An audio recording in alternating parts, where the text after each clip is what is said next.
Muchas veces damos las cosas que hace mucho tiempo que tenemos por sentadas, y la democracia es una de esas cosas, ¿no?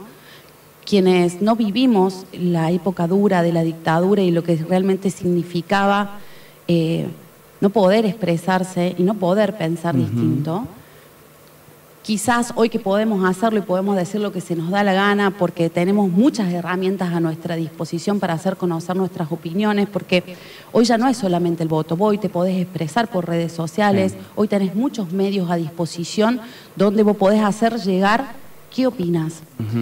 Con respecto al tema del voto, creo que es cierto lo que vos decís, la juventud efectivamente ha pisado muy fuerte en las últimas elecciones. Y creo que ha sido un voto también muy pensado, más allá de que uno pueda estar de acuerdo o no pueda estar de acuerdo, ¿no?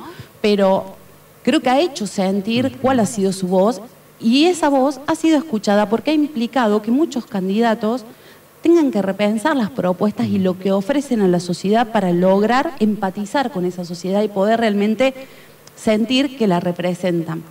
Hoy Sergio Massa lo que está proponiendo, digo, hoy se ponen en pugna dos tipos de estados, ¿sí? Un estado donde exista una libertad absoluta, pero esa libertad absoluta va a ser solamente una libertad absoluta económica. Y esa libertad absoluta económica tiene consecuencias necesariamente desde el Estado. No vamos a tener una educación pública de tercer nivel, la de primario y secundario sí, porque están garantizadas constitucionalmente y a no ser que quiera modificar la Constitución no va a poder cambiarlo, pero sí no va a haber universidad pública gratuita, no vamos a tener salud pública. Dos pilares fundamentales para el desarrollo de cualquier ser humano, porque vos no podés aprender si no tenés salud, si no tenés una buena alimentación y tampoco si no tenés una herramienta. Yo pensaba los otros días, yo he escuchado muchas veces de muchos padres en la escala social o económica, en todos los niveles, decir yo lo único que le puedo dejar a mi hijo es la educación. Bueno, hay un candidato que te está proponiendo que ni siquiera eso le vas a poder dejar a tu hijo, porque la vas a tener que pagar en la educación, porque los famosos vouchers que piensan implementar, realmente, primero que no sé cómo lo van a hacer, porque en muchos lugares ni siquiera hay posibilidades de acceso a la educación, porque, como bien lo señalaban, eso se puede proponer en Ciudad Autónoma de Buenos Aires, pero en lugares del interior del país eso es totalmente imposible, porque los costos que implica poder trasladarse hacia esos centros realmente van a ser muy altos, y además si tenés que pagar la universidad como una universidad privada. Y por el otro lado, creo que lo que se está proponiendo es esperanza. Es decir, necesitamos estabilizar el país, necesitamos estabilizar la economía. Para poder estabilizar el país necesitamos sacarnos el pie que tenemos encima del Fondo Monetario Internacional, que no lo trajimos nosotros a este país, sino que lo trajeron para que se lo fugaran los amigos. Y en estos últimos meses la economía ha tenido un crecimiento que realmente ha sido importante. Quizás en lo macroeconómico, cuando los indicadores en la microeconomía se noten, ya van a haber pasado las elecciones, pero hemos tenido un crecimiento en el empleo, hemos tenido un crecimiento en la industria, hemos tenido un crecimiento en la inversión, y todo eso se va a ver necesariamente reflejado en las posibilidades de que nuestros jóvenes tengan una herramienta como es la educación, puedan tener su título y a su vez puedan quedarse en el país y desarrollarse. El acceso a la posibilidad de tener la vivienda propia, el acceso a poder proyectar o planificar tu vida en el lugar donde vos quieras. El compromiso creo que más importante que ha tenido Massa y que lo ha ratificado muy firmemente en esta provincia es el federalismo. Es decir, que en cualquier rincón del país donde una persona elija vivir, tenga las posibilidades para poder desarrollarse. Laura, ¿cómo se logra diferenciar a Sergio Massa de ministro del actual gobierno con el Sergio Massa del posible presidente que viene a traer las soluciones que no ha podido brindar en este tiempo? El presidente o la presidenta son las personas que toman las decisiones. Sus ministros son sus asesores y tienen solamente algunas competencias delegadas, ¿sí? Entonces, hoy Massa puede tomar decisiones como ministro de Economía, pero esas decisiones necesariamente están sujetas a la voluntad del presidente. El presidente es el que termina diciendo, es decir, ¿cómo se expresa el Poder Ejecutivo? El Poder Ejecutivo se expresa mediante decretos o mediante resoluciones. ¿Sí? Las resoluciones son decisiones de menor nivel, que van solamente firmadas por los ministros, pero los decretos van firmados por el presidente y por los ministros. Es decir, que quien en definitiva dice sí o no a algo es el presidente. Y también es el que fija en alguna medida cuál es la línea o la conducción de un determinado espacio. Entonces, cuando vos sos el ministro de Economía, vas a poder tomar decisiones con respecto a la economía, pero no con respecto a la salud, a la cultura, al transporte, a la educación, a la investigación científica. Entonces, si llega a ser candidato, si llega a ser el presidente de todos los argentinos y argentinas a partir del 10 de diciembre, va a ser Sergio Massa quien tome las decisiones de absolutamente todo. A diferencia de hoy, que él puede hacer una propuesta, tomar decisiones de menor jerarquía, pero que en definitiva las decisiones que realmente impactan, sí o sí van con el aval del presidente. ¿Qué evaluación haces del actual gobierno nacional? Porque tenemos, fue elegido popularmente, la mayor cantidad de votos, una vicepresidenta que ha actuado en ciertas circunstancias y un presidente que fue electo que está totalmente desdibujado. Por eso fue mi pregunta, porque la sociedad misma también lo dice, ¿dónde está Alberto Fernández? Que las últimas decisiones pasaron todos por Sergio Massa, aunque no las haya firmado él, porque le tiene, como decirte, necesita el aval de los ministros y del presidente. ¿Qué evaluación haces de este gobierno, de estos 4 años? Creo que es parte de la autocrítica de la cual hablábamos en un principio de por qué la sociedad desconfía. Creo que es un gobierno que no ha estado a la altura de las circunstancias. ¿Y qué le faltó? Creo que le faltó muchas cosas. Si vos me preguntás a mí, yo no soy economista, pero tengo una opinión. Creo que hemos llegado a esta instancia en primer lugar porque lo que se desató fue una falta de confianza. Y la falta de confianza en el gobierno trajo como consecuencia esta crisis económica. Fue una crisis de confianza que derivó en una crisis económica, porque no lo podemos comparar de ninguna manera con lo que pasó en otras épocas o en otros periodos. En otros periodos, las corridas bancarias que se produjeron en las últimas semanas hubieran puesto en jaque a cualquier sistema, y sin embargo, estamos bien. Estamos bien en el sentido de que no han quebrado bancos, no ha pasado nada de todas esas cosas que en otro momento quizás sí hubieran pasado. Exactamente. Hay una sociedad que en mayor o en menor medida está contenida y creo que no ha estado a la altura de las circunstancias porque ha faltado decisión política, porque quizás en algunos momentos se priorizaron conflictos internos que se hicieron o se pusieron de cara a la sociedad cuando son conflictos que normalmente existen en fuerzas políticas y sobre todo en fuerzas políticas que terminan siendo como coaliciones, donde hay diferencias de opiniones y está muy bien que se discuta, porque es en la discusión donde uno puede sacar cuál es la mejor respuesta o cuál es la mejor propuesta de solución. Sin embargo, bueno, creo que hubo una exteriorización de eso que no fue buena para este gobierno y bueno, eso fue trayendo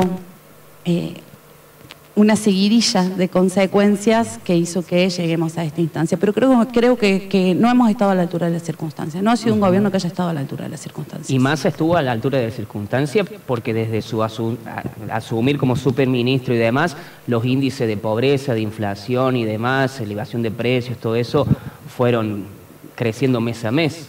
Sí, yo creo que sí, que ha estado a la altura de las circunstancias. Cuando uno lee los indicadores macroeconómicos, justamente ayer leía unos informes que mandó de Mendiguren y los vi. Bueno, lo habrás visto que ha crecido el índice de inversión en el país, lo que ha traído como consecuencia que interanualmente haya aumentado un 3% el empleo, lo cual no es menor. Es decir, si estamos en una crisis, la generación de empleo genuino, digo genuino y en blanco, ¿no? Porque también sabemos que hay un gran porcentaje de la población que lamentablemente no tiene la posibilidad del trabajo en blanco. Entonces, que haya crecido en un 3% en un año como este realmente es importante. Sí hay una deuda, y lo ha reconocido el propio Massa, con los trabajadores como para garantizar que su salario no pierda en comparación con la inflación.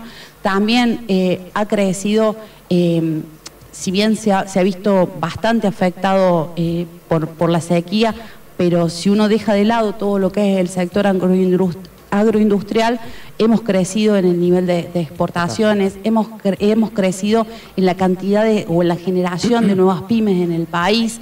Entonces, si bien son indicadores que quizás uno no los ve reflejado al momento de ir al supermercado. El vecino no lo percibe en el bolsillo, claro, y el impacto en los precios, ahí la conclusión que saca es esa. Y cuando hablamos también de los precios, creo que también hay que poner sobre la mesa la discusión qué precios. Porque muchas veces vos recorres, a lo mejor, vamos a ir a lo básico, que es donde todos vamos, al supermercado, recorres 3 supermercados distintos y tenés 3 precios distintos. Sí. Y en algunos lugares, lo hablamos casi siempre, solamente ayer lo estábamos hablando con Dani, a lo mejor en un producto que no es de primera necesidad, como un paquete de galletitas, en Hernando, entre un super y otro tenés 300 pesos de diferencia. Y 300 pesos en el bolsillo de una persona trabajadora es mucho. Sí, sí, además hay falta de compromiso del empresariado también, ¿no? Que son los que después terminan imponiendo el mercado, o sea, manejando el mercado de precios. Uno entiende muchas veces... porque una situación son las grandes cadenas y otra situación es la del comercio de cercanía. El comercio de cercanía uno quizás se entiende que ante distintos rumores, ante esta incertidumbre, ante esta falta de confianza, el hecho de vender y no saber si al precio que vendiste vas a poder reponer el producto muchas veces hace que uno tenga un por las dudas. Pero en algunas situaciones las grandes cadenas marcan un precio que realmente no es el que verdaderamente tienen los productos. Y te das cuenta cuando tenés la posibilidad de recorrer algunos lugares y darte cuenta que ¿cuánto vale? ¿10 o 30? Claro. Sí, sí. Laura, después del 10 de diciembre, vos finaliza tu mandato en la legislatura provincial, no pudiste formar parte de ninguna lista porque llevas 2 periodos consecutivos, 3, perdón. La ley no te permitía seguir. ¿Qué es lo que anda en tu cabeza rondando? Si Sergio Massa llega a la presidencia, vos formaste parte de su equipo de trabajo dentro del Ministerio y de la Secretaría de Transporte de la Nación. ¿Hay posibilidades de volver a Buenos Aires, de seguir trabajando en eso que vos misma has manifestado que te ha gratificado mucho? Sería toda una duda. La verdad que no sé, te digo sinceramente, no sé qué voy a hacer mañana, Nachi, mucho menos sé qué voy a hacer después del 10 de diciembre. ¿Pero te interesaría? A ver, Buenos Aires fue una experiencia muy linda desde lo profesional, desde lo personal, pero también yo creo que para que uno pueda desarrollarse, visto esto pura y exclusivamente desde el punto de vista de mi formación como dirigente político, de mi crecimiento como profesional y a su vez qué puede aportar desde ese crecimiento uno a la gestión pública, porque es una gran responsabilidad. Y es muy difícil el desarraigo. A mí yo lo disfruté muchísimo, pero también lo sufrí mucho. Es muy difícil vivir en una ciudad como Buenos Aires, donde en un momento estábamos Dani, José y yo, y nada, o sea, estás solo. Sí. Estás totalmente solo. Porque quizás las personas con las cuales compartís muchas horas del día en tu trabajo viven a 2 horas de distancia, porque allá la gente normalmente viaja entre 1 hora y media y 2 horas para llegar a su lugar de trabajo. Entonces, de repente te sentís mal, te duele la cabeza, te tienen que internar o lo que sea, estás solo. Y es complicado eso, es complicado porque uno está acostumbrado a vivir de otra manera, tanto en Hernando como en Córdoba, uno está acostumbrado a tener a los afectos cerca, a tener... Y esas cosas, quieras o no, terminan impactando en tu trabajo. Sí, sin dudas. Laura, somos humanos, exactamente. El PJ cordobés, después de la elección, Martín Yarlora ha sido el ganador de la elección provincial. Juan Schiaretti estuvo ahí con intenciones de ser candidato a presidente, que hizo una muy buena elección en la primera vuelta. ¿Cómo está hoy por hoy el Partido Justicialista en la provincia de Córdoba? Bueno, en principio, el partido como institución no se ha expresado al menos explícitamente con respecto a cuál es la posición frente o de cara a este balotaje. Sí, quienes integramos el Partido Justicialista en la provincia de Córdoba en un amplio espectro, nos hemos ido expresando de manera individual. Entonces uno dice, bueno, ¿pero qué tiene valor? El todo, cuando las partes piensan distinto, porque una cosa es el todo cuando hay una mayoría, y otra cosa es el todo cuando hay una cabeza nada más, pero quienes conformamos ese todo no pensamos de la misma manera. Entonces creo que se vio reflejado el día lunes en el acto en Junior, donde la gente espontáneamente se movilizó para ir a escuchar a un candidato. Creo que esto hace muchos años que no pasaba, donde no había una movilización organizada, sino que se generó la suficiente mística y la suficiente identidad entre el candidato y los afiliados a un partido político que hizo que se generara ese acto masivo y donde realmente hubo una energía y una alegría que hacía mucho que no se veía en la provincia de Córdoba en un acto político.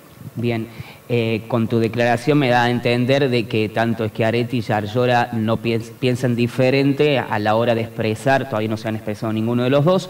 Y desde el momento que no se expresan, sí piensan diferente. Piensan diferente, sí. Claro, porque ellos dicen... Todo parece indicar de que se está preparando todo para esta última semana anunciar un apoyo hacia el candidato libertario, pero bueno, hasta que no suceda uno no puede. Claro, en principio ellos han planteado la presidencia, ¿no? Yo y muchos compañeros y compañeras no pensamos lo mismo. No nos da lo mismo un país donde la gente no tenga educación, donde no tenga salud, donde se considere a las personas que tengan algún tipo de discapacidad como seres humanos de descarte, que si vos no llegás a fin de mes, bueno, perfecto, vende un riñón, total, tenés. O sea, no, ese no es el país en el que yo quiero vivir. Que al país en el que estamos viviendo le faltan muchas cosas y es necesario cambiar, sí, totalmente, coincido.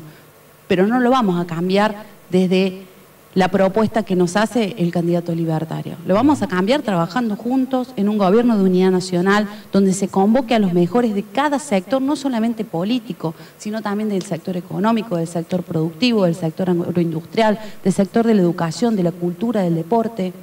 Ese es el país en el que yo quiero vivir, donde se termine la grieta y que solamente porque vos pienses de una manera o estés afiliado a un determinado partido político no podamos sentarnos en una mesa a charlar y discutir cuál es la mejor solución que podemos aportar a un problema que nos afecta a los dos.